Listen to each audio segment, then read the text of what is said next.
Alright guys, welcome back to another episode of Watch Me Wrench. And in this episode we are going to discuss why and how your LS engine will fail. But to do that, I just have to remove that rocker cover. It's just 4 8mm bolts. So give me a minute, I'll take that off and I'll be back. Okay, so I got the rocker cover off. So what is Mr. Wrench hooting and hollering about? And why do I suggest that everybody watch this video who has an LS? Well, believe it or not, it's only a matter of time before your LS engine fails and possibly blows itself up. Now, why do I say that? Well, because there is an inherent design flaw with the cylinder heads on all LS engines. And if you're running an aftermarket camshaft with aftermarket cylinder heads, with bronze valve guides, such as I do here, you really need to pay attention. But this video applies to all you guys out there running a completely stock motor with stock cam and stock heads, because there is an inherent design flaw. And what happens is that as good a design as well of a design that the factory rocker arms are, they do have a flaw, and that is that they don't necessarily sit and make contact with the tip of the valve stem directly in the middle. The tip of the rocker arm actually scrubs across the tip of the valve stem. And what that does is it makes a lot of side load on the valve stem, which then pushes on the valve guide. And if you have bronze valve guide, it's a softer material, it's more likely to wear out faster. So how do you avoid this? Well, there is something you can do, but I'll get to that later. So what I would like to do is, now, let me back up a little bit. Now, since I did the heads and cam on this engine, I believe I only put about 1,900 to 2,100 miles on these cylinder heads and cam. So I want to check the tolerance and the wear of the valve stem to the valve guide. And why do I want to do that already with just such few miles? Well, if I come over here and I grab this one here, you guys might not be able to tell, but I could actually move it. Now, there is supposed to be some movement, and there is an acceptable tolerance, but how much is acceptable? Alright guys, so I was trying to figure out how could I explain this and show this, so this is what I came up with. So you see the dot here, and obviously you see the line in the background. So the dot is basically like in the center of the rocker arm, the tip where it contacts the valve stem. And you could see that that mark is lined up with the line in the background. So what happens is, watch the mark. Okay, so now watch the mark on the rocker arm when the valve is going to push up on it. See what happens? That mark moved away and is no longer centered. And watch what happens when you go down. It goes inward. So it actually travels like this, like in a reverse C. You go up, it goes away from the line, and obviously I'm exaggerating, it doesn't go up this much. And when you go down, it goes away from the line. Up, down. This circle represents the tip of the valve stem. In an ideal, perfect world, you would want the rocker arm to make contact right in the center of the valve stem, and you would want a small sweep pattern or a small contact patch. But what happens on the LS engines is this. You wind up with a large contact patch or sweep pattern, and the rocker arm winds up dragging across, putting lateral loads on the valve stem, which in turn elongates the valve guides. So take a look at this. This is the exhaust rocker from the #1 cylinder. Now, when I had the motor, when the motor was completely stock, it had that same pattern. It had a large contact patch, like you see there. And it probably has a larger contact patch now with the larger camshaft. So clearly you could see it's not just making contact in the center. So let me just show you one more thing and then we'll move forward. All right, I'll be back. All right, guys, here's my last demonstration to try to help you understand. What happens is when the valve goes up, you have that. When the valve goes down, you have that. And in turn, if you can see that the valve stem is going to want to be pushed to the side this way when it's down. And when it's up, the valve stem is going to want to be pushed inward because it has those side loads on it. See? So you're going to have movement towards the intake manifold and then towards your exhaust manifold or header. So I hope that helps clear up a little bit. All right, so now let's talk about, okay, so this situation that I'm describing on my motor and your LS motor is different than what the LS7 suffers from. Okay, so what's happening with the LS7, that issue is different than what I'm talking about. So let's say this is the valve stem. My hand represents the valve guide. On the LS7, the valve stem does not sit perfectly in the center of the valve guide. It's off to the side. And then the valve stem rubs up against the valve guide. It sort of turns the valve guide into like an egg shape instead of a perfect circle. The protective coating that's on the valve stem is then worn off. The valves are, I believe it's the exhaust valve the exhaust valve is a hollow stem sodium-filled valve.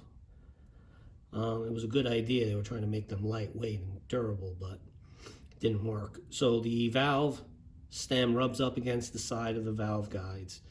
The protective coating on the valve stem wears off. The valve stem breaks in half.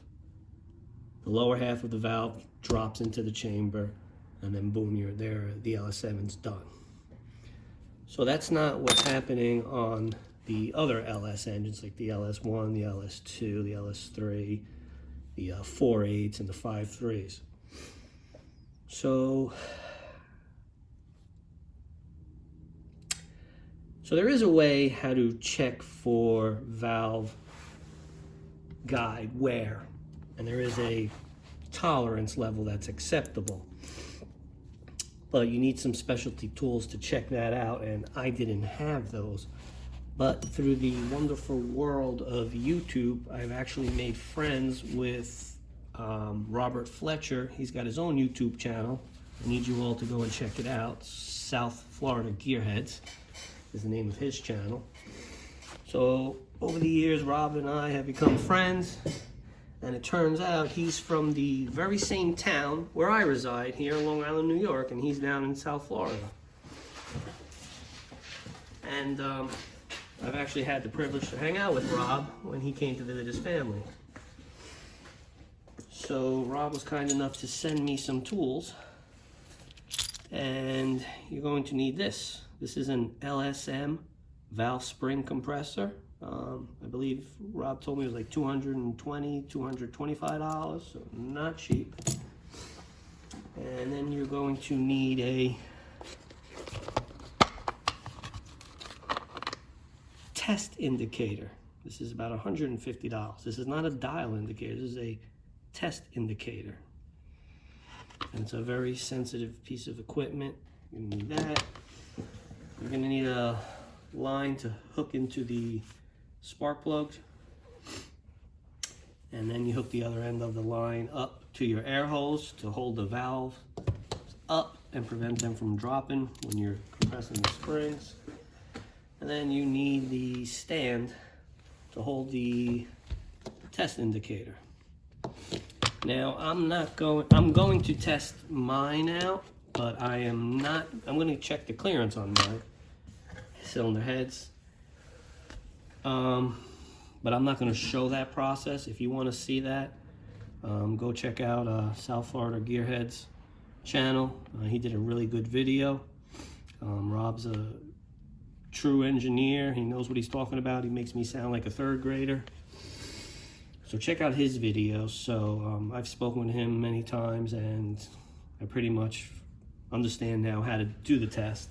So I'm going to do the wiggle test on my cylinder heads and hopefully they pass. Now, an issue I was having was I really couldn't get a straight answer from Texas Speed. I got some conflicting numbers. On a stock LS7 head, I know from Robert the acceptable tolerance is just over 3,500. So I've got a range from Texas Speed. I got 1,500 to 2,500. That's what I was told by Texas Speed. So I'm gonna check that. Now, why am I gonna do this when my engine only has 1,900 miles? Well, weren't you guys paying attention? Because I've got an aftermarket camshaft, aftermarket cylinder heads with bronze valve guides and stock rocker arms. That's a recipe for disaster. And thank God I just like stumbled across this and then I started to do research. So I only have 1,900 miles. I don't think it'll fail. I think it'll pass.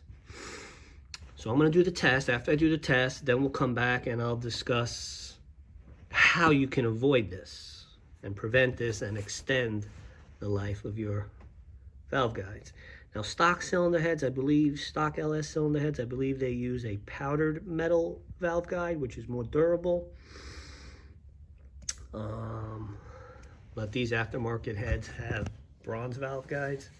But this issue happens to all LS engines, whether you have bronze or the powdered metal valve guides. But if you have aftermarket heads, aftermarket cam with stock rocker arms, you're gonna have this issue. So hopefully I didn't hurt the valve guides too much and they'll be within tolerance. All right, so I'm gonna do that test and then I'll come back. All right, I'll be back. All right, guys, so welcome back. So I did the test.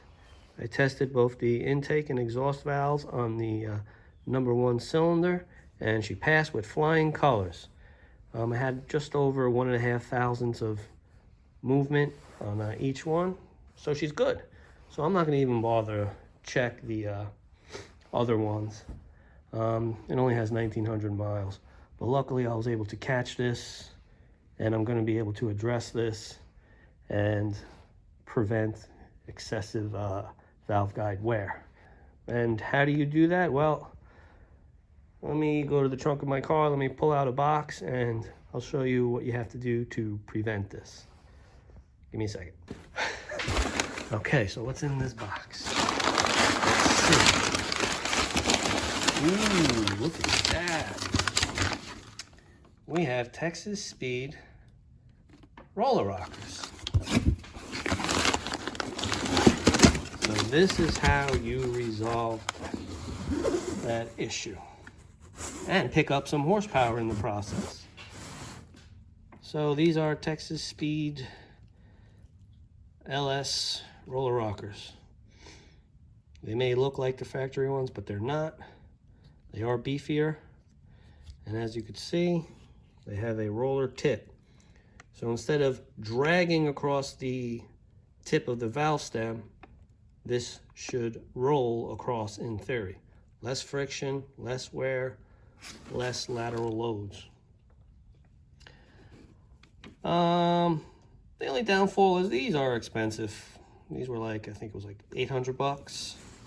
I originally ordered mine with CHE bronze bushings, but after I ordered them, I didn't receive them in a week like I was told.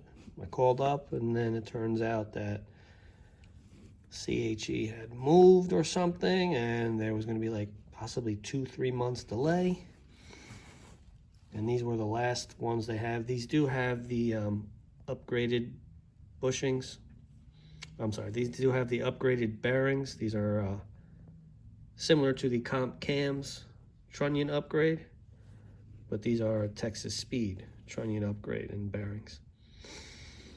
So now that I have a intake and exhaust rocker arm, a stock intake and exhaust rocker arm out, so then I'm going to measure how much they weigh. I'll do a comparison. They do feel a little heavier. Not much.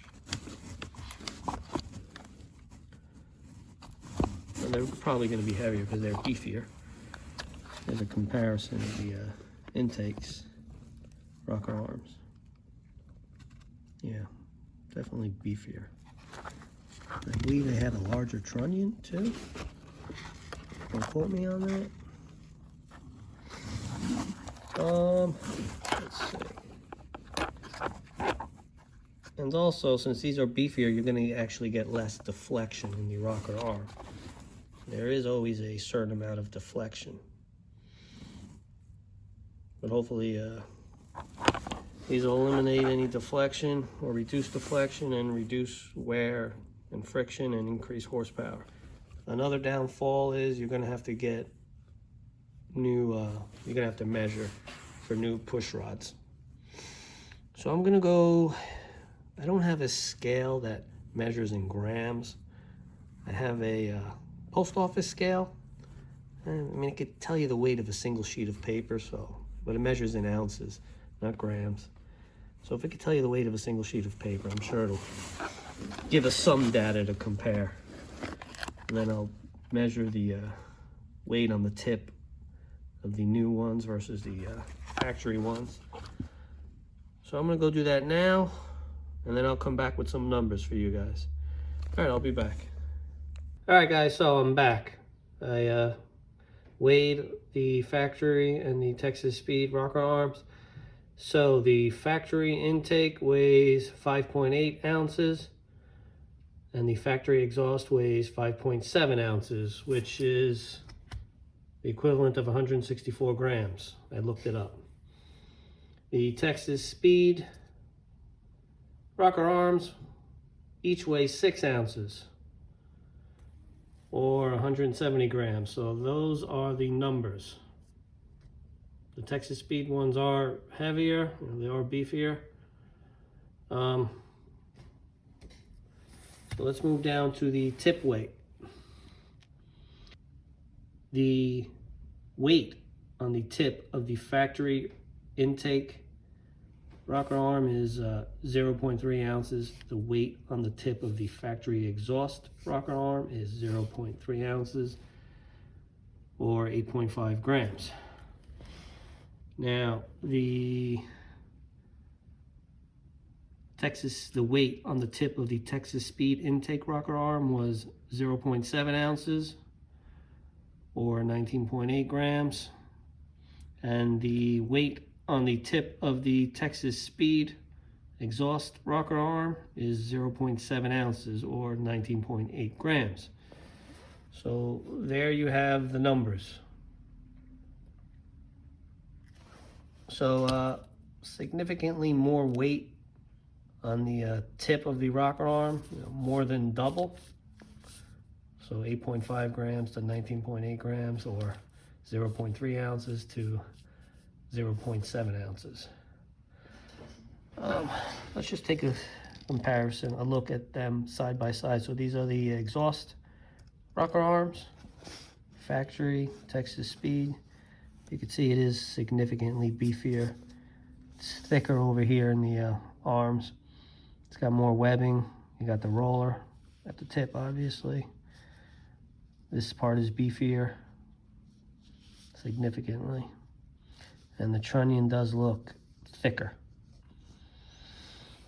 So these are the intakes. You can see, so you can understand why there's more weight on the tip. So by using these, we are going to reduce friction. We're going to be adding some horsepower. And most importantly, the main reason why I'm doing this, we are going to be reducing the amount of side load and reducing the amount of wear on the valve guides. But it comes at a price, about $800, plus you're gonna have to measure for new push rods.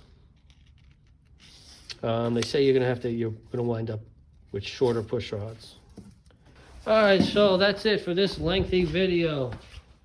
So next video, I guess I'll be removing all these factory rocker arms and taking some measurements for some new push rods. And that'll be that. All right, guys, so if you like this video, please give it a thumbs up, leave a comment, share this video. Let's try to grow this channel. Again, guys, thank you for watching. Be safe, and I'll see you in the next video.